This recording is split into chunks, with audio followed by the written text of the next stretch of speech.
In the last class we talked about what is called the equilibrium for single component systems. We talked even about a phase diagram for a single component system such as H2O. Today we will see what happens if I add another component to it. How does the free energy and the concepts of equilibrium start changing. For example, if you remember, we have seen a diagram of GT and then drawn the free energy curves for any two phases. I call it as phase 1, phase 2, and then I say based on this, in principle I can say which phase is stable under what temperatures. And in addition, actually in principle this is not sufficient. We should have actually added one more axis there, which is for pressure.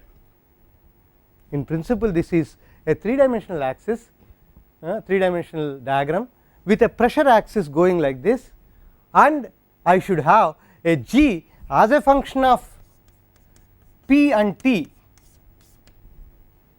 That is what you have seen, G equal dG is VdP minus SdD, and from that you should be able to find out the free energy at a particular temperature and pressure for different phases, and based on that see which has a lower free energy and decide what is more stable at a particular condition. But because most of our processes are metallurgical processes in general and any chemical process are done usually at atmospheric pressure, what we do is in that 3-dimensional diagram we take one section at a particular pressure which is atmospheric pressure, and then now look at a 2D diagram which is a G versus T diagram, and then we are representing the whole free energy in that. So at the back of our mind we should always keep that actually it is a 3D diagram and I have taken a 2D section out of the 3D diagram at a fixed pressure. In principle if I change the pressure, the whole thing changes. This particular temperature could shift this way or that way. The free energy curves may go up or down depending on what pressure it is, and that is what we have actually seen based on the Clausius-Clapeyron equation in the last class, that if I change the pressure the melting point will change, increase or decrease depends on the particular condition, the particular system, whether the delta V is positive or negative. Based on that we will know whether it will increase or decrease, but we definitely know that the melting point is never the same. When will it be the same? Can you say, somebody tell me, when will the melting point not change as a function of pressure? When volume doesn't change. Yes, perfect. If there is a system where delta V is 0, if there is a hypothetical system where a solid becomes a liquid where there is no change in the volume, in such a case delta V is 0. If delta V is 0, dt by dP, if you remember, always remember this,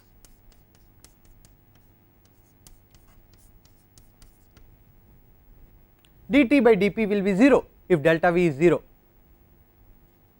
Then you can say that melting point never changes with pressure. You keep on increasing the pressure or decrease the pressure, the melting point would remain the same only under that special condition.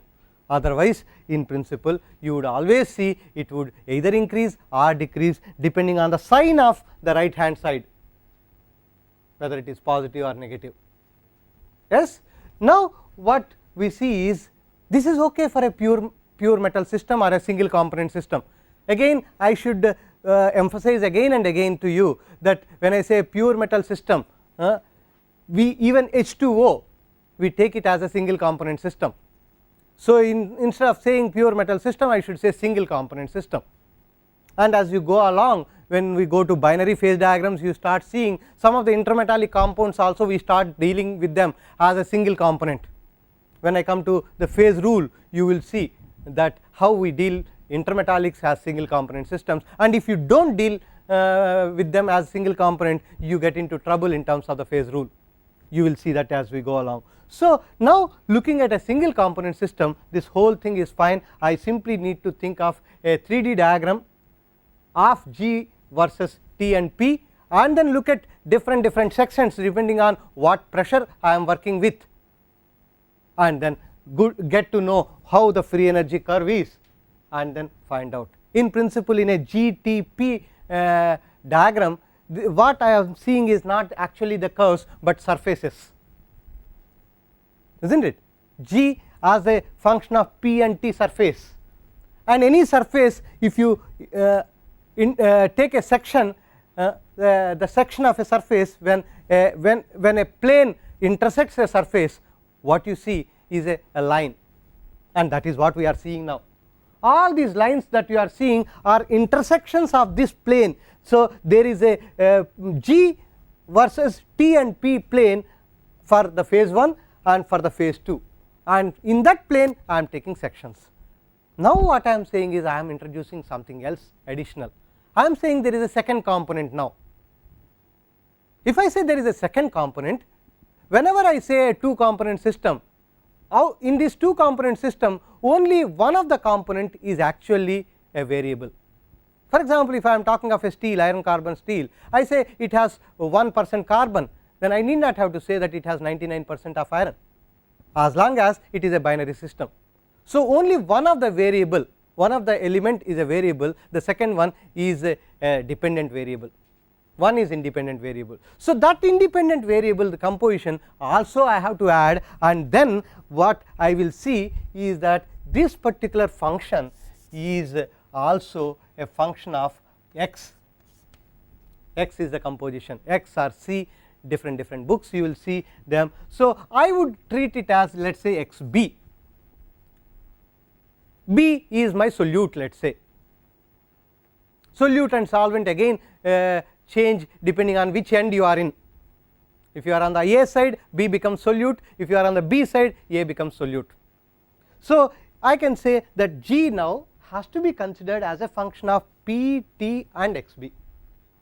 So it is a 4-dimensional diagram actually, and as you know, it is not easy to visualize.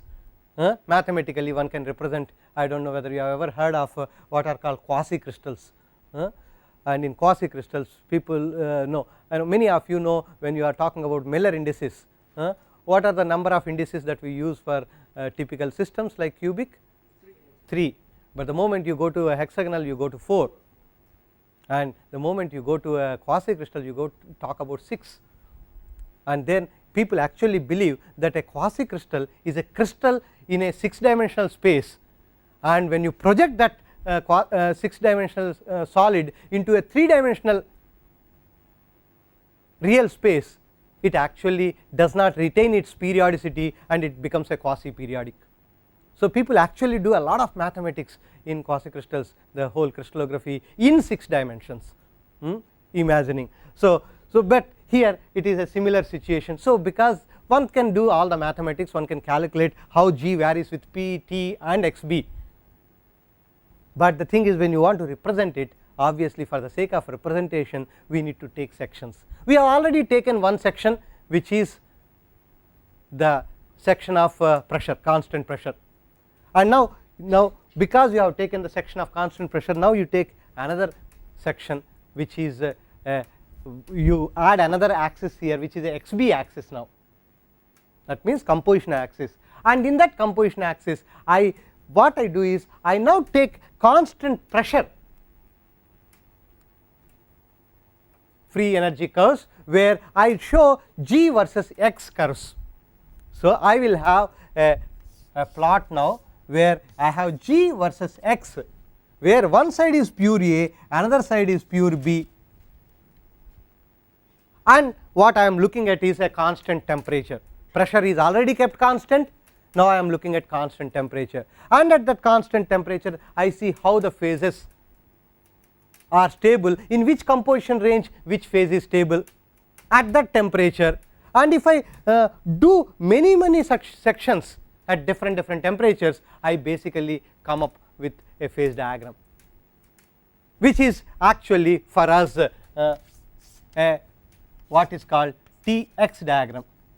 A phase diagram is nothing but a Tx diagram for us in a binary case, where A will be on one side, B is on the other side, and in this diagram what I am trying to show is at each temperature which phase is stable in which composition domain, and where from that I get that information? I get that information from here.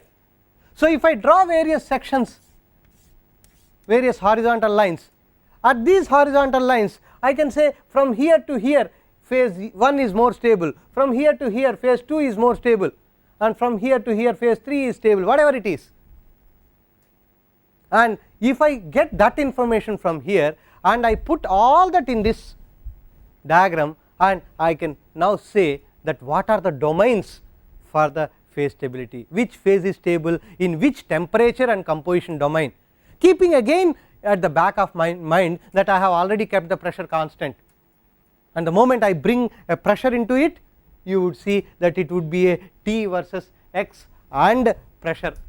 So, again here also I am talking of a pressure being taken constant. So, now we try to look at how the free energy would change with X at a different pressures. Pressure is already kept constant, as a function of temperature how does it change.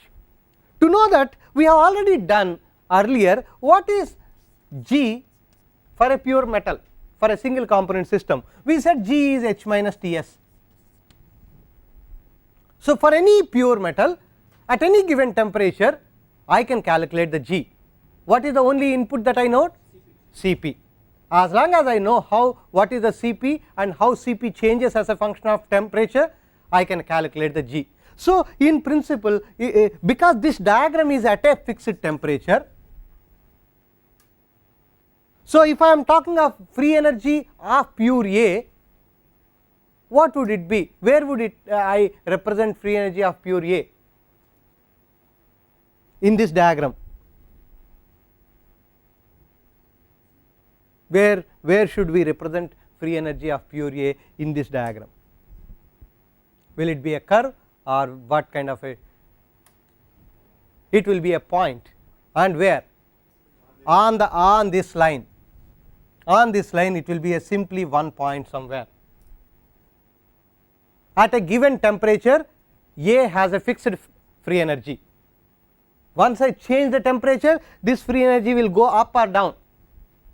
If I increase the temperature, will this free energy go up or come down? Can you tell me? If I increase the temperature, will this free energy point will go up or come down? Come down, because we know G is this, because G is this and dG by dt is always negative. So, the free energy should come down as I increase the temperature. This is for pure A. Similarly, if I do it for pure B, I will see another point somewhere here. This is, I call it as GB, I call this as GA. Now, if I am talking of an alloy, a phase which consists of A and B, then how do I talk about the free energy of this particular phase which has both A and B inside it? One way to think about it is that this phase is nothing but just a mixture of A and B.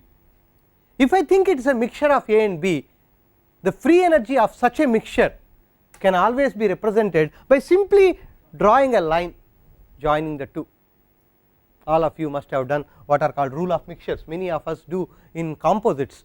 Whenever you want to know the strength of a composite or Young's modulus of a composite where two phases are there, we use rule of mixtures. Volume fraction of one phase multiplied by the modulus of the other phase. Of course, you may say whether it is plane strain condition or plane stress condition. So, think the formula will slightly change, but otherwise we know what is called a rule of mixtures. So, if I think it is a mixture and having certain composition XB, let us say, when I say XB, then XA is 1 minus XB, it is automatic. And so, for that composition I can say if I have mixture, that mixture should have a free energy of that. But in principle this is not always the case, because A and B atoms cannot be simply considered as a mixture. There is always an interaction between A and B. Even if there is no interaction, the moment I take A and B, it is like a red balls and white balls, I put them into a box. There is an additional entropy that comes into the system because of the way I arrange A and B atoms. This is what we call it as a configurational entropy. So far we talked of one entropy here. This is actually a thermal entropy, which is coming only because of atomic vibrations.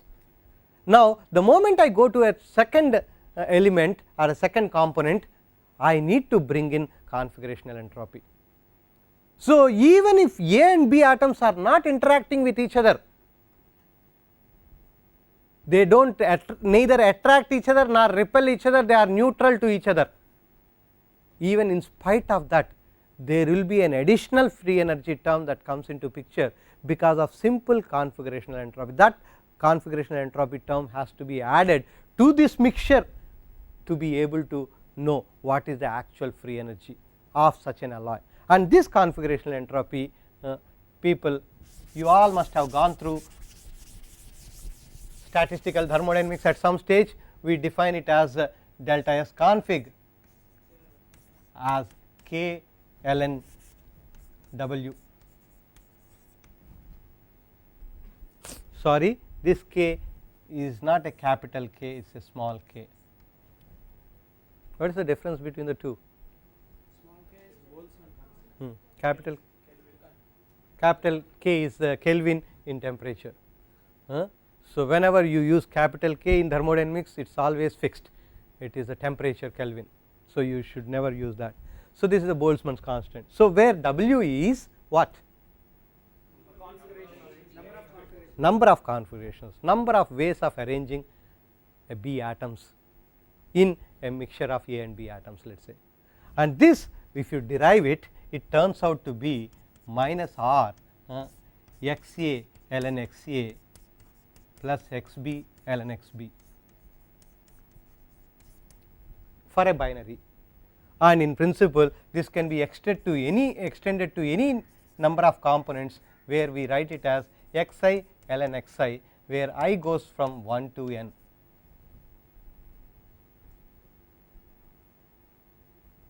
In fact, that is where possibly, if the time permits, I will talk as we go along sometime what are called a multi component systems that people are trying now, where they use this configurational entropy as a very important tool to generate new type of materials, which we call them as high entropy alloys. If you look at this particular equation, this equation has a very systematic way of change of configurational entropy as a function of composition. You see that it is a very symmetric function, and because it is a symmetric function, and by the way, look at that and tell me what would be the sign of it. What would be the sign of configurational entropy? It is negative.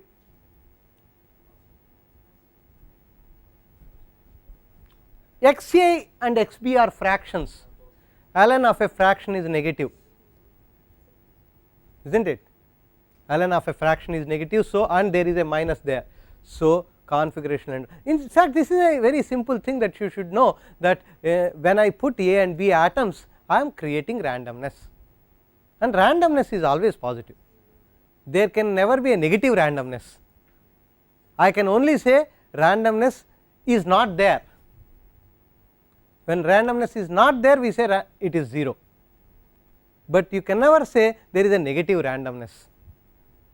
There is either perfection or randomness.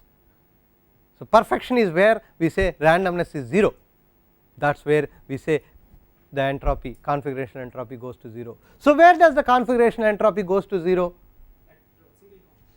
Either on this side or on that side. For both the pure metal sides, configurational entropy should go to 0, and that is why you see configurational entropy term does not come into picture when I am talking of a pure metal. Only when I am talking of an alloy, I talk about configurational entropy, otherwise I will not talk about configurational entropy. And now this configurational entropy also, you would see it is positive first and foremost, and it is 0 on both the sides, and it is maximum at the center of the phase diagram. It is very easy also to understand when I have 10 atoms of B and 90 atoms of A, the number of possible configurations if I compare this with 30 atoms of B and 70 atoms of A, you will have more possible combinations of how to arrange B atoms if you have more and more number of B atoms, and this would obviously go to maximum at 50-50. When I am coming to other side, then automatically B becomes A becomes a solute and B becomes a solvent, and this is such that it is always symmetric whether I am taking 70-30 case or 30-70 case, configurational entropy is the same. And also one more interesting important point that you should note is that configurational entropy does not bother about which elements that I am considering, whether it is a steel, iron carbon steel, or whether it is a aluminum copper alloy. Configurational entropy is always the same provided the amount of the elements, the percentage of elements are the same. If I am taking iron with 1% carbon alloy and aluminum with 1% copper alloy, both of them will have the same configurational entropy. Yes, very interesting question. Thermodynamically, no. When we do this, after doing configurational entropy, after doing the free energy function, we will prove this for you. Just maybe at the end of this class you remind me, or maybe in the tomorrow's class. So once I put the free energy function, then we will be able to prove it. Okay, we will prove that it is not possible. Thermodynamically it is not possible. The only thing is you can keep increasing the purity. We can talk about 4n purity, 5n purity. Have you heard of these things? When I say 4n purity, what does it mean? No, never heard. What is this n? 4 nines. When I say 4n purity is 99.99%. I have recently attended a conference where they were talking about copper which they made 7n purity copper. So 99.59. So for certain applications, for example, if you want to have a exceptionally high conductivity, conductivity is one thing where any impurities, I do not know whether you have heard of all the conducting copper wires that we use have a special name. Anybody knows what copper is this? It is a special name. Electrical, anything, one, yes, they are called OFHC copper, OFHC, oxygen free high conductivity copper. So they want to eliminate oxygen as much as possible, because oxygen is not supposed to be good for the conductivity. Anyway, we will come back to that later. So what we are now looking at is now the free energy of any phase alpha which has two elements in it can be represented as a combination of the two pure metals components plus an additional term which comes because of two things. One, either A and B have an interaction between each other, that they either like each other or do not like each other, they attract or repel each other. Even if that part does not arise, that they are neutral to each other, you have an additional term called the configurational entropy, and that particular thing is what is called delta G mixing, which is a combination of delta H mixing minus T into delta S mixing, or the same delta S mixing is also called as delta S configuration. So I can write the free energy expression as XAGA plus XBGB plus delta G mixing.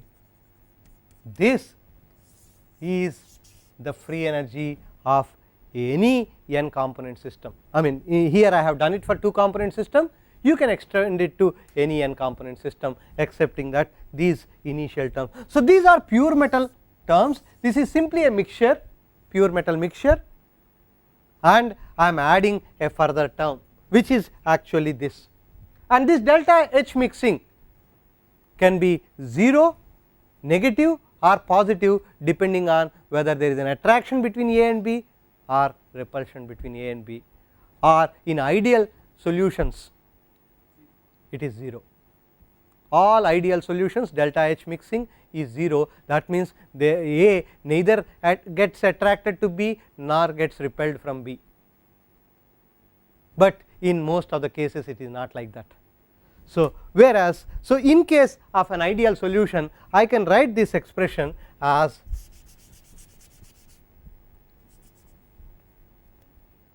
how minus T delta S mixing.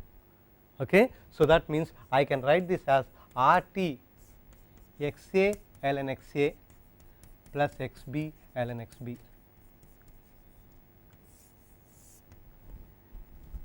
And put one more bracket there. This is the expression for an ideal solution. The moment I say an ideal solution, what is the free energy of any ideal solution? It is this XAGA plus XBGB plus RTX, and that if I want to represent it on the free energy curve, I can show it as something like this. Because if I look at the entropy is always positive like this. This is delta S config, this is 0, this is pure A, this is pure B, and at 50-50 it is maximum. And because we are going to be talking about minus T into delta S configuration, I have to multiply this with a T.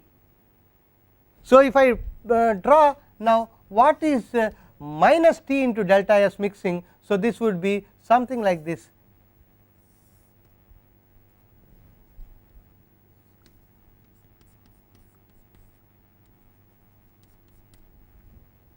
Of course, you have to remember that this scaling will not be same as this scaling, because here I am multiplying with T.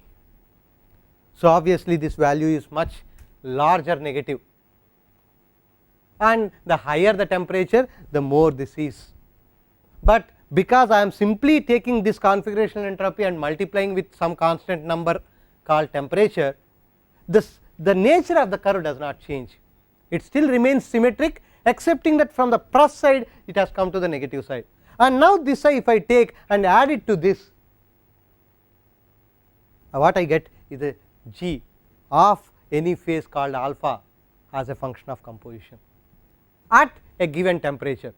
This is for a given temperature. The moment I, let us say again the same ideal solution, and I keep on increasing the temperature, what should happen?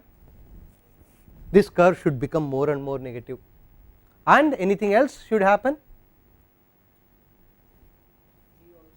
Yes, G of A and G of B also will decrease, where this curve intersects on the y and x axis also, I mean the two y axis on the pure A and pure B side also, it is also going to change, because these two quantities are going to change as a function of temperature. Clear? So, this is how we can talk about any free energy curve, and once I have that kind of a curve, I should be able to find out whether now if I try to talk about two different phases and talk about equilibrium, we can start talking about equilibrium, provided I can calculate this. But this is very simple for an ideal solution, and life is not really ideal, isn't it? So, I should talk in terms of non-ideal solutions, and the moment I say non-ideal, I have to bring in a term called delta H mixing, and that term if I add to this,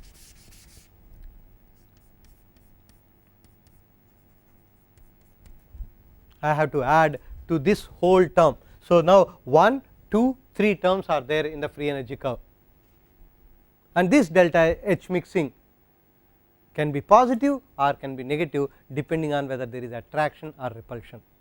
And now looking at this, people have come up with different models. One of the simplistic model people have talked about is what is called regular solution model.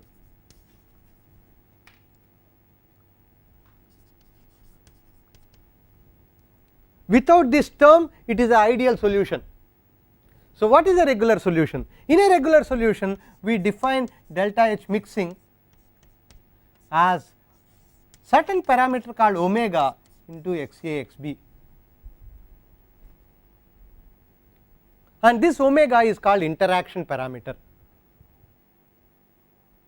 So, depending on how strong or how weak is the interaction, if this omega goes to 0, what does it mean? We are talking of an ideal solution again. If the interaction is 0, that means there is no interaction between A and B, that means it is an ideal solution. So, depending on how strong or how weak is the interaction, we can talk about delta H mixing. And now this omega can be positive or negative. Whenever omega is positive, this is a repulsion,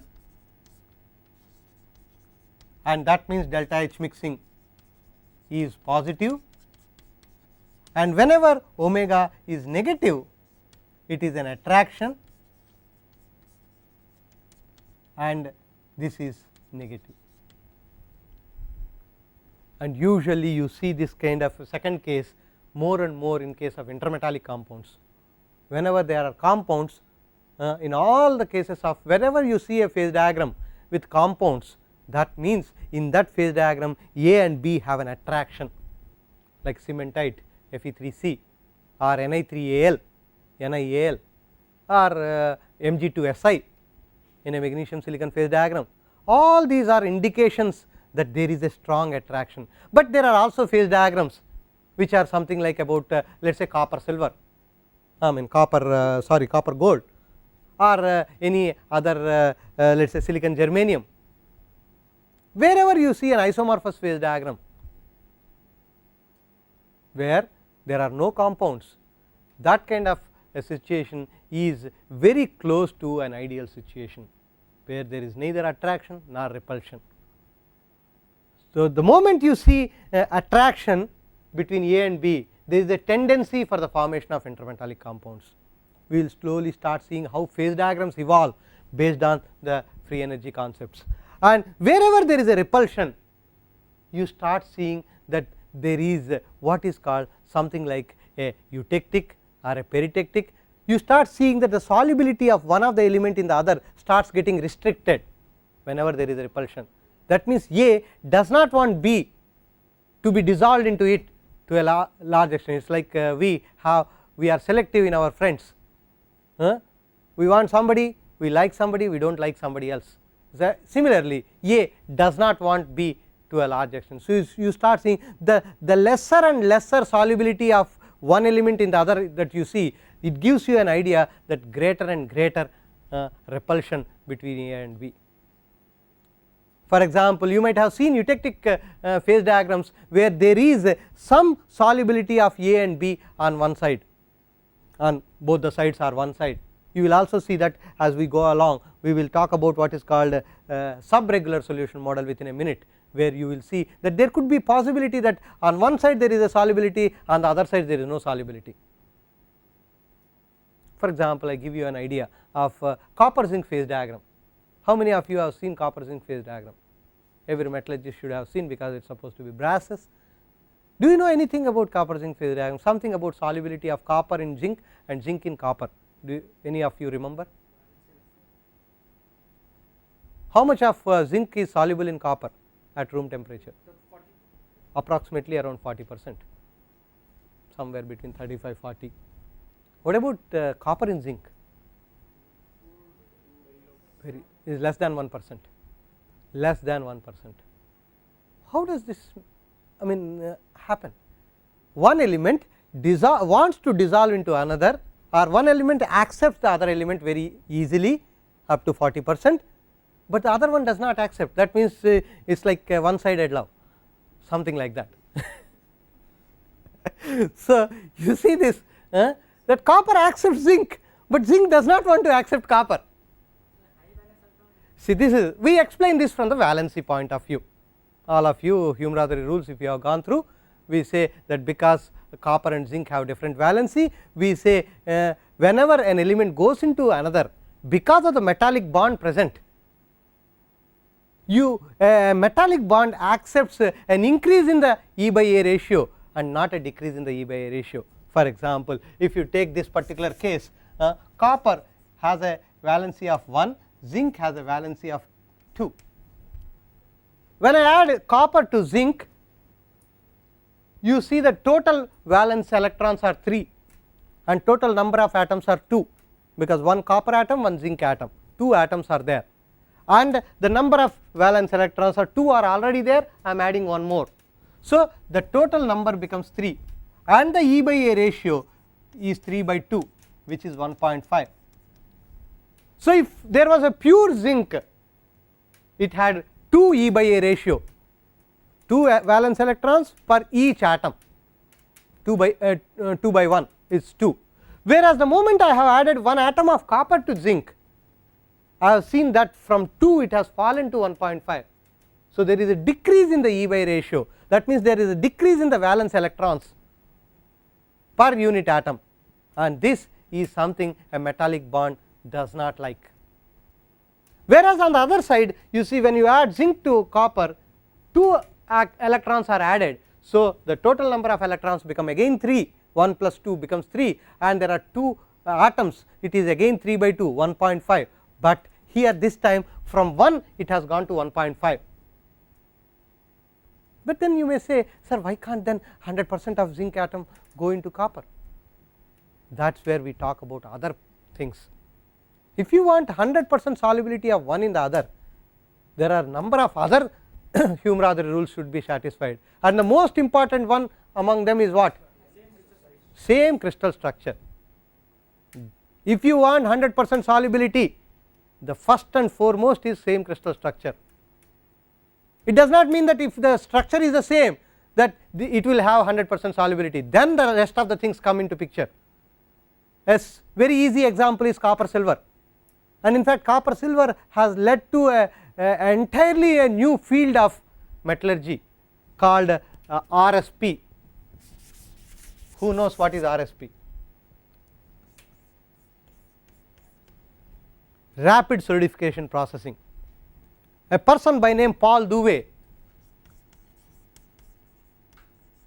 in 1959, he started worrying about why does copper and silver do not get mixed with each other.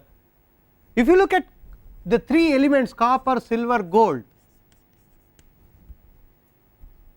3 elements, and look at the phase diagrams of 3 of them, copper and gold is an isomorphous diagram, silver and gold is an isomorphous diagram, whereas copper silver is not an isomorphous, it is a eutectic diagram.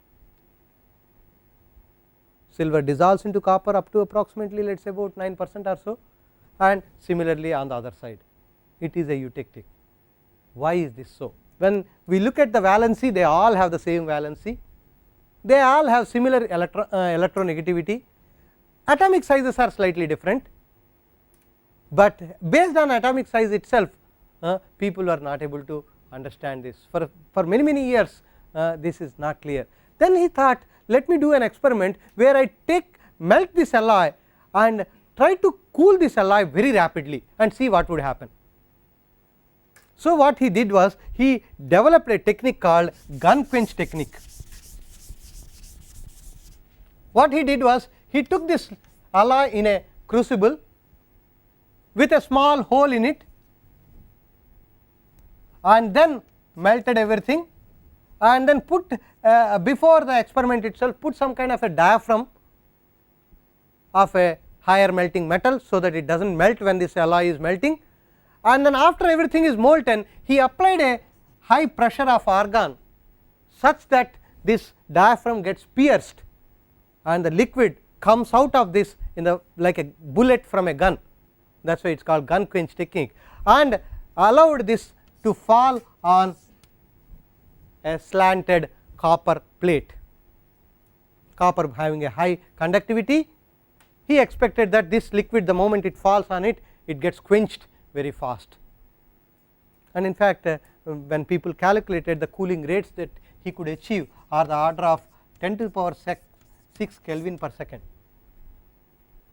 a million Kelvin per second, very high. And just for a comparison, if you use a permanent mold casting, you take a liquid metal and pour it into a cast iron mold, you usually get around 100 degrees or 200 degrees, or maximum if you have a water cooled copper mold maybe you can get about 300-400 degrees. So in comparison he achieved a very high cooling rates. And what happened was each droplet of water that is falling has become like a small flake, and when he took these flakes and put it into an X-ray machine to do the X-ray diffraction, what would be the difference between you tell me if a copper and silver are existing as a eutectic mixture. Let us say I take a phase diagram, all of you are aware of eutectic phase diagram. Let us say I take this alloy at room temperature, what should it contain? Solid solution Of copper.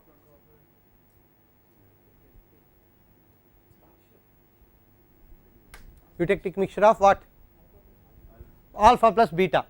You call this as alpha and you call this as beta. Only problem that comes is usually in crystallography we use this alpha and beta for different crystal structures. Whenever I use the term alpha, it basically means one crystal structure, beta means some other crystal structure, but incidentally here both of them have the same crystal structure, but whatever it is we will assume it as alpha plus beta. And if that particular sample containing alpha plus beta, and if you send X-rays through it, what would be the XRD pattern? How many of you have gone through X-ray course or one chapter in X-ray at some stage? X-ray diffraction you are all aware of. You all raise your hands very like this. Okay. So tell me, what should be the XRD pattern look like? What should it contain? XRD pattern. XRD pattern. What do you see whenever I show you a XRD pattern something here? What will you see in the XRD pattern? Peaks. Okay. One thing at least some of you have seen. You see peaks, provided it is a powder diffraction pattern. Again different types of diffractions are there. Powder diffraction gives you peaks. Now if I take a alpha plus beta mixture and then send an X-ray, I get peaks. And what should these peaks correspond to? Correspond to the alpha and beta phases separately. Alpha should give its characteristics, okay, whatever HKL peaks depending on its crystal structure, and beta should give its. And incidentally, because both of them have the same crystal structure FCC, and again if I probe you a little more, for FCC what should be the type of peaks that I should see? Many of you have a BTech metallurgy background, so you should know what peaks I should see in a XRD pattern of an FCC metal. 111, 200,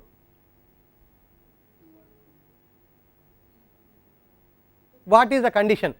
Okay, now let us go to the condition. Is unmixed. HKL are unmixed, not H plus K plus L. HKL should be unmixed. What does it mean? That all three of them should be either odd or even. So 110 is not possible, 100 is not possible, because 1 is odd and 0 is even. So the first peak that is possible is 111, and then you have 200, and the next one is what? 220, then the next one will be 311 and 222 and so on. So but interestingly here, because it is a mixture of copper based solid solution and a silver based solid solution, what you see is two sets of FCC peaks, two 111 peaks, two 200 peaks, two 220 peaks and so on, one corresponding to copper based solid solution, another corresponding to silver based solid solution. What he has seen interestingly when he did this gun pinching technique is that instead of two sets of peaks, he simply saw one set of peaks, giving an indication that it has become one single solid solution rather than a two phase mixture. That was the beginning of what is called rapid solidification processing, and he started doing this with different eutectic systems, thinking that every eutectic should become from a two phase mixture to a single phase mixture.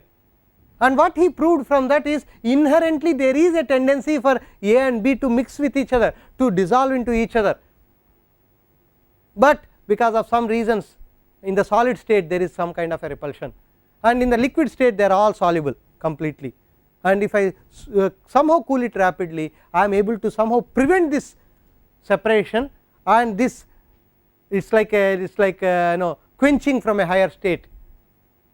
Unfortunately in steels we see when you quench from austenite you get a martensite, different structure, but there are also cases where when you quench from the higher thing the same structure remains.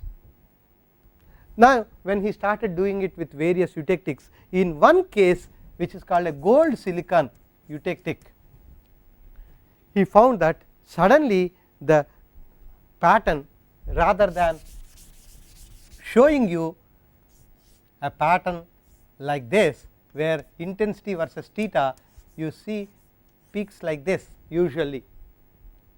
If it is a solid solution this will be a 1 1 1, and let us say, and I have to be careful, if it is a FCC you would see a typical FCC will become like this.